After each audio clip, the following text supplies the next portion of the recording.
tardes, respetables hermanos y hermanas.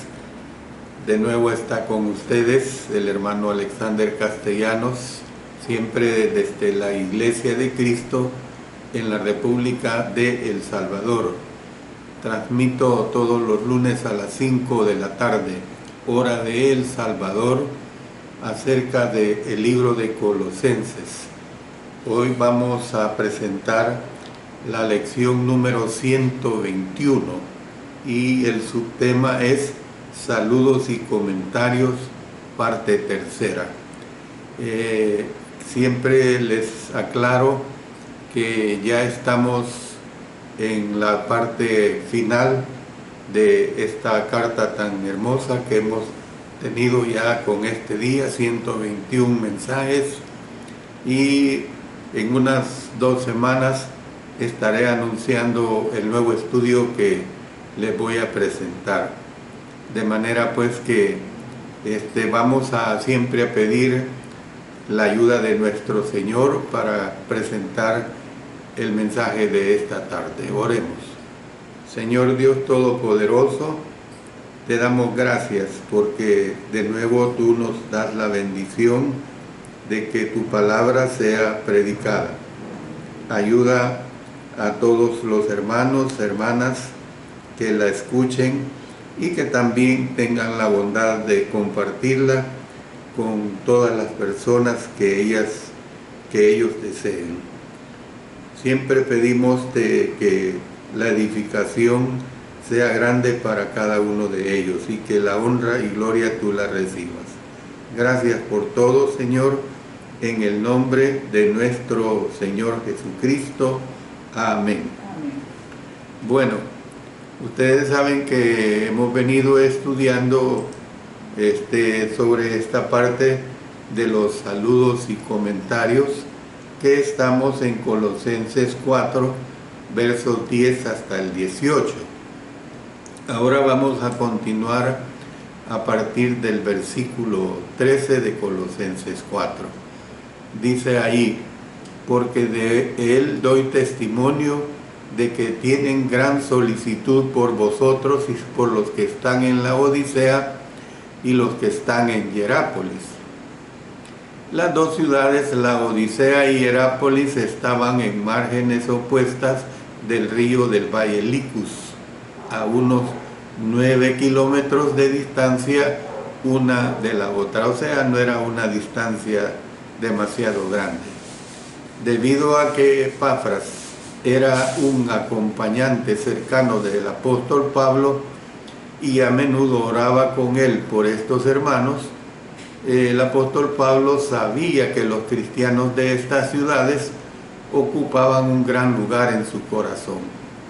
Él continuamente oraba por ellos, pidiendo por la estabilidad y la dedicación de ellos a Jesús. Luego en el versículo 14 dice: os saluda Lucas, el médico amado, y Demas. Lucas es un sobrenombre para el nombre latino Lucio. La expresión médico amado es una señal de que el apóstol Pablo amaba a Lucas. Y la expresión amado es una palabra de cariño que Pablo elegía para describir su afecto por los demás asociados. Yo le presento una serie de citas donde se ve el uso de la palabra amado en una frase, como el caso de amado mío. Vamos a Romanos 16, verso 5, después nos pasamos 8 y 9 y luego al 12. Saludad también a la iglesia de su casa. Saludad a Epeneto, amado mío, que es el primer fruto de Acaya para Cristo. Saludad a Amplias, amado mío en el Señor. Saludad a Urbano, nuestro colaborador en Cristo Jesús, y a Estaquis, amado mío. Saludad a Trifena y a Trifosa, las cuales trabajan en el Señor. Saludad a la amada Pérsida, la cual ha trabajado mucho en el Señor. Luego en Efesios 6:21, para que también vosotros sepáis mis asuntos y lo que hago, todo os lo hará saber Tíquico, hermano amado y fiel ministro en el Señor. Colosenses 1:7 nos dice, como lo habéis aprendido de Epafras, nuestro consiervo amado, que es un fiel ministro de Cristo para vosotros. Luego en Colosenses 4:7 y 9, todo lo que a mí se refiere os lo hará saber Tíquico, amado hermano y fiel ministro y consiervo en el Señor, con Onésimo, amado y fiel hermano, que es uno de vosotros. Todo lo que acá pasa os lo harán saber. Segunda Timoteo 1:2 dice, a Timoteo, amado hijo, gracia, misericordia y paz de Dios Padre y de Jesucristo nuestro Señor. Luego en Filemón 1:2 y 16, Pablo, prisionero de Jesucristo, y el hermano Timoteo, el amado Filemón, colaborador nuestro, y la amada hermana Apia, y a Arquipo, nuestro compañero de milicia, y a la iglesia que está en tu casa, no ya como esclavo, sino como más que esclavo, como hermano amado, mayormente para mí, pero cuanto más para ti, tanto en la carne como en el Señor. Entonces usted puede notar que este es un afecto recíproco que se evidencia por la lealtad que mantuvo Lucas para con el apóstol Pablo, después que otros desampararon al apóstol. Por ejemplo, miren lo que dice en 2 Timoteo 4:11, solo Lucas está conmigo, toma a Marcos y tráele contigo, porque me es útil para el ministerio. Según el libro de los Hechos, en el capítulo 27, verso 28, Lucas viajó por mar con Pablo a Roma, donde se quedó con el apóstol mientras estuvo en la prisión. Es bastante interesante hallar a los autores del segundo y del tercer evangelio, o sea, Marcos y Lucas, reunidos en un momento con el apóstol Pablo durante el segundo encarcelamiento de este. Ahora las interrogantes son, ¿habrían compartido información? ¿Habrían escrito ya sus evangelios? No lo sabemos. Este es algo que no queda claro, pero que no altera en nada el conocimiento que tenemos en sus evangelios. En otras dos cartas de la prisión, el apóstol Pablo se refirió a Lucas, el autor de los libros de Lucas y de Hechos, como uno de sus acompañantes. Miren lo que dice en 2 Timoteo 4:11. Bueno, ya lo leímos 2 Timoteo 4:11. Y luego, mire en Filemón 24, Marcos, Aristarco, Demas y Lucas, mis colaboradores. Entonces, a pesar de que el nombre de Lucas no se encuentra en estos libros, por el proceso de eliminación, cuando comparamos las cartas del apóstol Pablo con Hechos, dice que solamente Lucas y Tito pudieron haber estado con el apóstol cuando el autor de este libro usó la primera persona del plural. Si vamos al libro de los Hechos, solo le hago mención de capítulos. Ahí se ve esta relación entre Pablo, Lucas y Tito, cómo es que viajaron mucho. Hechos capítulo 16, Hechos capítulo 20, Hechos capítulo 21, Hechos 27 y Hechos capítulo 28. Entonces, otra señal de que Lucas escribió los dos libros la constituyen el estilo del idioma. el cual refleja que Lucas era un hombre culto, y el testimonio de autores primitivos tales como Diogneto, Ireneo, Clemente de Alejandría, Tertuliano y Eusebio, que hacen referencia en sus escritos al Evangelio de Lucas y como el autor de este Evangelio. Pablo llamó a Lucas médico amado. Ya lo hemos visto en verso 14 de Colosenses 4, donde le dice Lucas el médico amado y Demas. Y también lo incluyó en una lista junto con Marcos, Aristarco y Demas como uno de sus consiervos.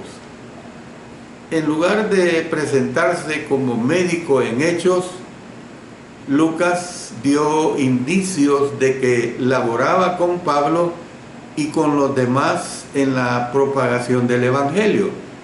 Lucas escribió que Dios lo llamó para que anunciaran el Evangelio, lo dice en Hechos 16:10. En el libro de los Hechos, los pasajes que usan la primera persona del plural revelan que Lucas comenzó su relación con el apóstol Pablo en Troas en el segundo viaje misionero del apóstol Pablo. Entonces, lo más probable es que ya era cristiano cuando se unió a Pablo en Troas, pues se incluyó a sí mismo en el llamado a ir a Macedonia a predicar el Evangelio. Lo vemos ahí en Hechos 16:10, en la última parte donde dice, dando por cierto que Dios nos llamaba para que les anunciásemos el Evangelio. Algunos suponen que el apóstol Pablo lo contactó porque necesitaba atención médica. Después que Pablo llevó a Lucas a Cristo, por su relación con él, el médico siguió viajando con Pablo para atender las necesidades de salud de él como médico personal a lo mejor del apóstol. Todo esto es una conjetura y no debe ser recibida como una certeza, porque la Escritura sinceramente no lo dice que así fue, ¿verdad? Pero hay una fuerte posibilidad que siendo él médico, el apóstol Pablo tomaba ventaja de la profesión de Lucas. Entonces, juntamente con Pablo y los demás acompañantes de él, Lucas viajó de Troas a Filipos. En esta ciudad, en la plaza, le salió al encuentro cierta esclava que no dejaba de seguirlo, así como a Pablo, a Silas y Timoteo, y esta esclava decía, estos hombres son siervos del Dios Altísimo, quienes os anuncian el camino de salvación. Hechos 16:17. La respuesta de ella da a entender que él y los demás estaban enseñando la salvación en el nombre de Jesús. Cuando Pablo, Silas y Timoteo salieron, Lucas se quedó en Filipos hasta que Pablo volvió en su tercer viaje misionero. Y esto usted se puede documentar de ello en Hechos capítulo 16 y Hechos capítulo 20. A partir de allí, él siguió con Pablo a Jerusalén y luego viajó a Roma, donde estuvo con el apóstol hasta 2 años después. Esto usted también lo puede leer en todo el capítulo 27 y parte del capítulo 28 de Hechos. Algunos suponen que Tito era el hermano de Lucas y se basan para ello en el hecho de que Lucas no lo incluyó como acompañante de Pablo. Es manifiesto en las cartas de Pablo que Tito estaba con Pablo en el tercer viaje misionero de él. Miren lo que dice 2 Corintios 2:13. No tuve reposo en mi espíritu por no haber hallado a mi hermano Tito. Así despidiéndome de ellos, partí para Macedonia. Luego en 2 Corintios 7:6 dice, pero Dios, que consuela a los humildes, nos consoló con la venida de Tito. O sea, aquí se le quita pues la preocupación al apóstol Pablo. Luego dice en Gálatas 2:1-3, después pasados 14 años, subí otra vez a Jerusalén con Bernabé, llevando también conmigo a Tito. Pero subí según una revelación, y para no correr o haber corrido en vano, expuse en privado a los que tenían cierta reputación el evangelio que predico entre los gentiles. Mas ni aun Tito, que estaba conmigo, con todo y ser griego, fue obligado a circuncidarse. Bueno, si esto es así, entonces se puede atribuir a la modestia de Lucas que éste no mencionara en Hechos ni el nombre de su hermano Tito, ni su propio nombre. Entonces, el hecho de que se le enumeró junto con los demás gentiles, probablemente sea indicio también de que Lucas era gentil. El escritor Orígenes lo identificó con el Lucio, que de otro modo hubiera resultado desconocido, a quien el apóstol Pablo llamó pariente suyo en Romanos 16 y 21. Miren lo que dice ahí. Os saludan Timoteo, mi colaborador. Y noten esto, y Lucio, Jasón y Sosípater, mis parientes. Lo deja bien claro. Los escritores de esa época, Eusebio y Jerónimo, concluyeron que este hombre nació en Antioquía de Siria. Bueno, si así fue, pudo haber sido el Lucio de Cirene que nos menciona el libro de los Hechos 13:1, donde dice, había entonces en la iglesia que estaba en Antioquía profetas y maestros, Bernabé, Simón el que se llamaba Níger, Lucio de Cirene, Manaén el que se había criado junto con Herodes el tetrarca, y Saulo. Como algunos han dicho, pues, no hay vínculo seguro entre el médico y estos dos hombres. Otra conjetura es que él sirvió en la casa de Teófilo, quien posiblemente era un hombre acaudalado, funcionario de gobierno, a quien le escribió Lucas y Hechos. Miren, vamos a leer lo que Lucas hace referencia en Lucas 1:3. Me ha parecido también a mí, después de haber investigado con diligencia todas las cosas desde su origen, escribírtelas por orden, oh excelentísimo Teófilo. Y luego en Hechos 1:1, en el primer tratado, o sea, seguramente se refiere al Evangelio de Lucas, oh Teófilo, hablé acerca de todas las cosas que Jesús comenzó a hacer y a enseñar. Entonces lo que vemos que de conformidad con la tradición, después de la muerte del apóstol Pablo, Lucas fue predicador en Dalmacia, en Galia, en Italia y en Macedonia, y murió en Acaya o en Bitinia, cerca de finales del siglo I, o sea, cerca de la muerte del apóstol Juan, que se dice que fue en el año 96 del primer siglo. El nombre de Demas aparece con el de Lucas en Colosenses 1 y en Filemón. La última vez que el apóstol Pablo escribió sobre estos colaboradores, Lucas estaba al lado de Pablo, quien se encontraba en prisión, mientras que Demas había salido hacia Tesalónica.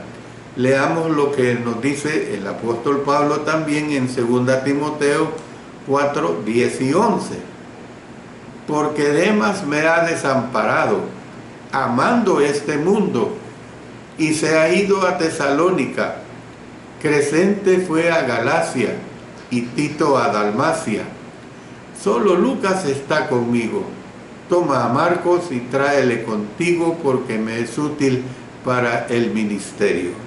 Usted se da cuenta que una y otra vez he vuelto a los mismos versículos que ya he leído para que haya una comprensión clara de lo que estoy presentando.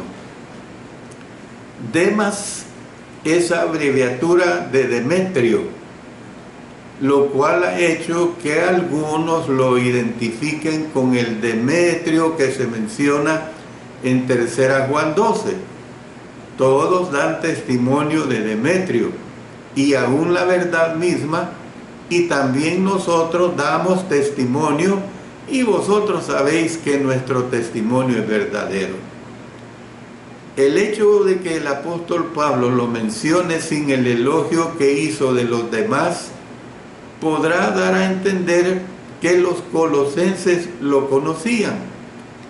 Por otro lado, Pablo pudo no haber dicho nada debido a que no halló nada en el que fuera digno de gran elogio. En 2 Timoteo, Pablo se refirió a él como un desertor que lo abandonó para irse a Tesalónica, ya lo hemos leído, debido a su amor por este mundo presente. Tal vez Pablo reconoció en él la inestabilidad que más adelante se manifestaría. Bueno, vamos a entrar a otro aspecto importante de esta parte de los saludos y comentarios. Saludos y comentarios en relación para los hermanos. Y esto lo tenemos en Colosenses 4, versículos 15 al 17. Leamos estos 3 versículos. Saludad a los hermanos que están en la Odisea y a Ninfas y a la iglesia que está en su casa. Cuando esta carta haya sido leída entre vosotros, haced que también se lea en la iglesia de los laodicenses y que de la Odisea la leáis también vosotros. Decid a Arquipo, mira que cumplas el ministerio que recibiste en el Señor. Bueno, volvamos al versículo 15. Saludad a los hermanos que están en la Odisea. Saludar a los laodicenses y dar a conocer la carta del apóstol Pablo con ellos no crearía ninguna dificultad para los colosenses, debido a que las ciudades de ellos estaban a unos 16 kilómetros de distancia. Esto puede uno decir que de acuerdo a la ubicación geográfica donde usted está, imagínese la distancia de 16 kilómetros, que realmente que en los medios de transportes modernos, con un tráfico aceptable, se llega en unos 20 o 25 minutos. Claro, en aquellos tiempos no era así. Aunque el apóstol Pablo puede no haber conocido a muchos que vivían en la Odisea, él sí conocía a algunos miembros de la congregación. Conocía a Ninfas, lo conocía por nombre. Algunos de la Odisea pudieron haber visitado a Pablo mientras éste estuvo durante 3 años en Éfeso, porque miren lo que dice Hechos 20:31. Por tanto, velad, acordándoos que por 3 años, de noche y de día, no he cesado de amonestar con lágrimas a cada uno. Usted imagínese 3 años, 36 meses, tener a un predicador de la calidad del apóstol Pablo. Realmente fue una gran bendición que estos hermanos tuvieron. La expresión hermanos que es en el idioma griego la palabra adelphoi, se la repito, adelphoi, hermanos, aunque es una palabra masculina, es probable que incluya hombres y mujeres en este caso. Pablo pudo haber escrito hermanos y hermanas, añadiendo la palabra femenina adelphai. Fíjese bien, la palabra femenina para hermana, adelphai. No obstante, en vista de que es la palabra adelphoi la que aparece aquí, las hermanas con seguridad dieron por sentado que Pablo se refería a la hermandad en un sentido genérico y que las incluía a ellas. Es como cuando uno se expresa la naturaleza del hombre es así y asá, usted sabe que se está incluyendo mujeres también. Cuando uno dice el género humano, usted sabe que se está hablando de hombres y mujeres. Eso no es ningún problema. Yo creo que el apóstol Pablo sin ninguna dificultad estaba incluyendo estas palabras. Este es el único caso en el Nuevo Testamento en el cual a una congregación se le dieron instrucciones en el sentido de saludar a otra. Pablo no dio instrucciones en cuanto a cómo dar ese saludo. No dijo si sería por carta, no dijo si sería por visita personal hecha por un mensajero, no dijo si sería individualmente o si sería durante una reunión pública. Tampoco dejó claro quién había de dar el saludo, si el que leía la carta, si algún dirigente de la congregación o si alguna otra persona. Lo que el apóstol Pablo estaba diciendo a los colosenses era que saludaran a los que estaban en la Odisea, no necesariamente que hicieran leer a estos la carta que había escrito a ellos. El hecho de que Pablo pidió a los colosenses que saludaran a los hermanos que estaban en la Odisea, insinúa que entre estas dos congregaciones y tal vez otras congregaciones de creyentes había una interrelación.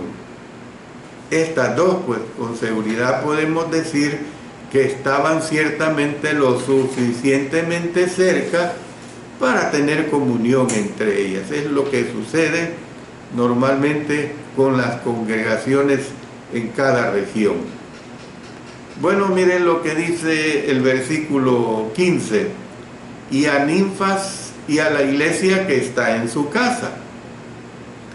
Si bien la palabra iglesia, o sea, en el idioma griego eclesia, puede tener diferentes definiciones, aquí significa una congregación local y no el cuerpo de Cristo en general.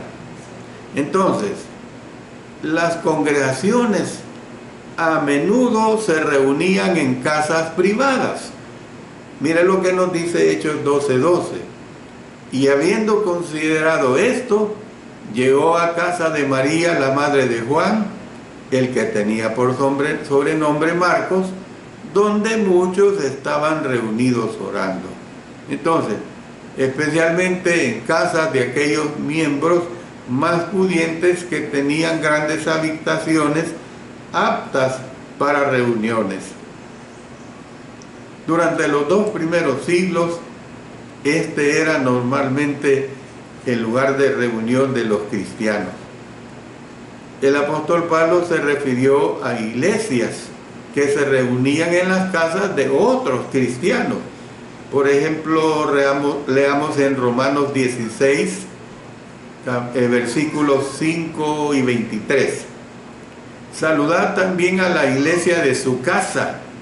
Saludad a Epeneto, amado mío, que es el primer fruto de Acaya para Cristo.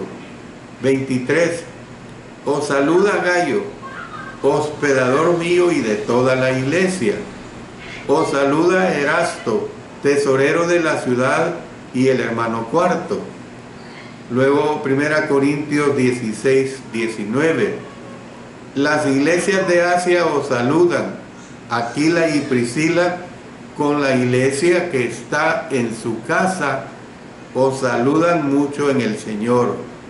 Filemón 2, y a la amada hermana Apia y a Arquipo, nuestro compañero de milicia, y a la iglesia que está en tu casa. El género del nombre ninfas, doy esta aclaración, o posiblemente ninfa, sin ese al final, no puede determinarse con exactitud por su forma acusativa que se escribe en el texto.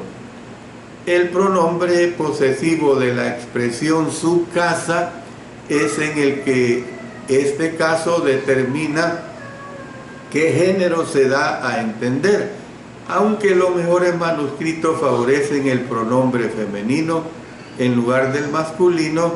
Las traducciones varían. Hay otras traducciones que usan su femenino, pero hay en una traducción que se lee o ninfas en una forma masculina. Bueno, algunos han conjeturado que el cambio a la casa de él se hizo porque generaciones posteriores cuestionaron que se hiciera referencia a una mujer que poseía una casa. No obstante, puede que esta no sea una explicación muy válida. Hemos leído ya el caso de María, la madre de Juan Marcos, que tenía una casa en Jerusalén y que la iglesia se reunía en su casa, dice reunidos orando. Tenemos el caso también de Lidia. Insistió en que Pablo y sus acompañantes se quedaran en casa de ella, diciendo: entrad en mi casa y posad. Ahí lo dice en Hechos 16:15. Todo lo cual indica que había mujeres que eran dueñas de casas. También se ha sugerido que ninfas es una abreviatura del nombre masculino ninfóduros. Se lo repito, es una abreviatura del nombre masculino ninfóduros, y que la casa pertenecía a un hombre. El peso de las pruebas de los manuscritos, no obstante, apunta a que la designación, la casa de ella, es la correcta. Bueno, es probable que el apóstol Pablo conociera a Ninfa personalmente. Por lo menos el hecho de que Ninfa fue nombrada y da a entender o que la conoció o que recibió un informe sobre ella de alguien, tal vez de Epafras. El hecho de que Pablo nombró una mujer no es extraño, no es nada extraño, pues él incluyó mujeres en otras cartas. Y vuelvo a repetir, miren lo que dice Romanos 16, 3 y 6. Saludad a Priscila y Aquila, mis colaboradores en Cristo Jesús. Saludad a María, la cual ha trabajado mucho entre vosotros. 1 Corintios 16, 9. Las iglesias de Asia os saludan, Aquila y Priscila, con la iglesia que está en su casa, os saludan mucho en el Señor. Y miren el caso de Filipenses 4, 2 y 3. Ruego a Evodia y a Síntique que sean de un mismo sentir en el Señor. Asimismo te ruego también a ti, compañero fiel, que ayudes a estas que combatieron juntamente conmigo en el Evangelio, con Clemente también y los demás colaboradores míos, cuyos nombres están en el libro de la vida. La ciudad donde Ninfa vivía no puede determinarse con certeza, debido a que se le menciona inmediatamente después del saludo de Pablo para la iglesia que estaba en la Odisea. Algunos han dado por sentado que esta era la congregación donde ella se reunía. Los que recibieron la carta habrían sabido dónde vivía ella. Bueno, sigamos con el versículo 16. Dice: cuando esta carta haya sido leída entre vosotros, haced que también se lea en la iglesia de los laodicenses. La expresión leída en el idioma griego es anaginosko, se lo repito, anaginosko, procede de la palabra general para lectura. La palabra agnosis con G intercalada, agnosis, que se refiere a la lectura en público, aparece solamente, óigase bien, aparece solamente 3 veces en el Nuevo Testamento. Y yo le voy a dar lectura a esas 3 veces. Dice Hechos 13:15: y después de la lectura de la ley y de los profetas, los principales de la sinagoga mandaron a decirles: varones hermanos, si tenéis alguna palabra de exhortación para el pueblo, hablad. Usted póngale cuidado al hecho de la lectura, no a la profundidad de lo que se está diciendo, porque no es eso lo que estamos estudiando. En 2 Corintios 3:14 dice: pero el entendimiento de ellos se embotó, porque hasta el día de hoy, cuando leen el antiguo pacto, les queda el mismo velo no descubierto, el cual por Cristo es quitado. Y por último, 1 Timoteo 4:13: entre tanto que voy, ocúpate en la lectura, la exhortación y la enseñanza. Entonces lo que vemos es que las cartas del apóstol Pablo se escribían para ser circuladas entre las iglesias, y ellas todavía han de ser estudiadas y honradas hasta el día de hoy. El hecho de que diga entre vosotros demuestra que él esperaba que todos los miembros de la congregación se les diera la oportunidad de oír la lectura de sus cartas. Mire lo que dice 1 Tesalonicenses 5:27: os conjuro por el Señor que esta carta se lea a todos los santos hermanos. La palabra conjuro es un ruego o invocación con el fin de lograr alguna cosa, pues. Entonces, Pablo estaba pensando en un público más amplio que solamente la iglesia que estaba en Colosas, pues él instó a que su carta se leyera en la Odisea. También deseaba que la carta que venía de la Odisea se leyera a los colosenses, una insinuación en el sentido de que las dos congregaciones estaban haciendo frente a problemas parecidos.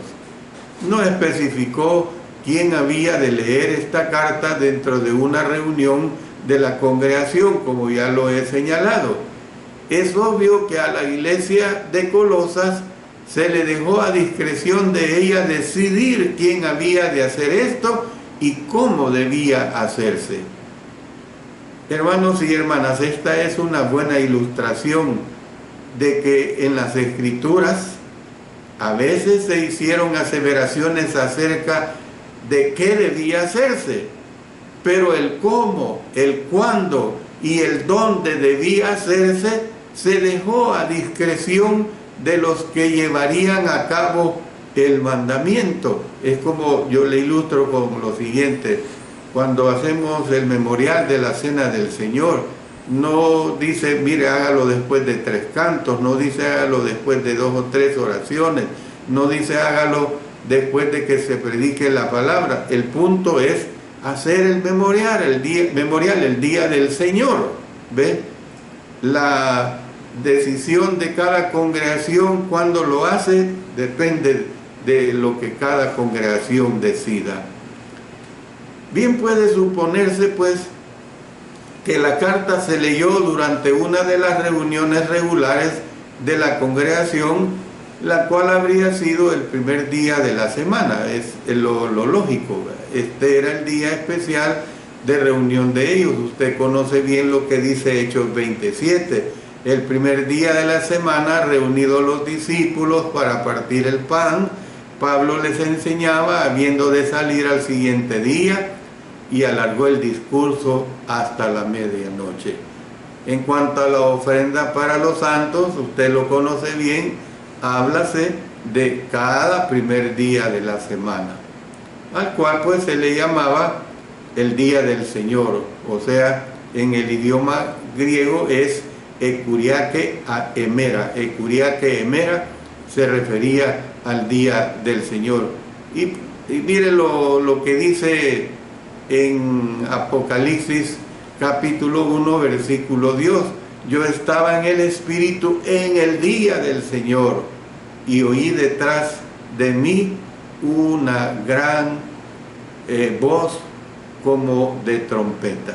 Entonces, esta frase pues era usada por la iglesia primitiva para hacer referencia a sus reuniones dominicales. ¿Ve? Para eso se usaba esta frase. Mis amados hermanos, yo voy a quedarme hasta acá para poder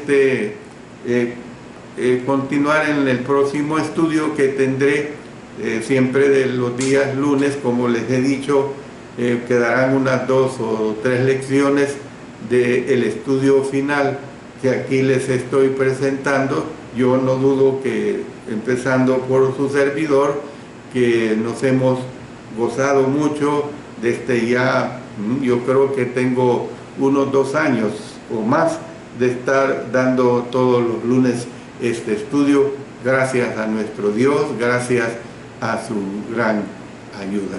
Mientras tanto, pues nos vamos siempre a despedir en oración, tomando en cuenta siempre las peticiones de la hermandad.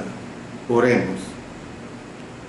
Soberano Dios del cielo, entramos hasta tu lugar santísimo para darte muchas gracias por otro lunes más que nos permites estudiar tu palabra y mediante ella ser mejores cada día.